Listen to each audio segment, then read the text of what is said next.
Matt Green, thank you for joining us here on Auto Body News at the booth. Yes, sir. Yes, sir. Glad to be here. We're about midway through SEMA 2023 out here in Vegas. All right. What have you seen so far? What have you been up to? So, part of me coming out to SEMA was to actually get to see new and upcoming things, technology trends, because if you're not trying to stay ahead in the industry and see the latest and greatest, I feel like you're going to get left behind. So it's an opportunity to come out, network. I had several meetings with everybody from insurance partners to vendors, and man, it's just a good time for everybody to get together and kind of keep up with where the industry's going.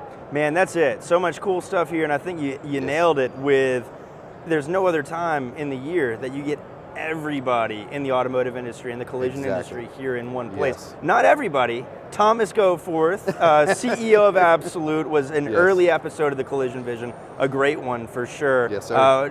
Give us an update. How are you guys doing this year? So, doing really well. A lot of our focus has been on the 6 locations that we have. Opened up Charlotte this year, just kind of growing, grooming, looking at where our next move's going to be. Got a couple things in the hat coming on, hopefully next year, awesome. first and second quarters. So, been busy kind of getting those pieces in place, but we want to do it right. Want to be strategic, want to be smart, not grow too fast, but move at the right speed to where the people that come aboard with us share our vision and our culture and our growth. Awesome, man. That's the way to do it. Impressive organization. Have a great rest of your SEMA show and appreciate you joining us here. Absolutely. Enjoy it as always.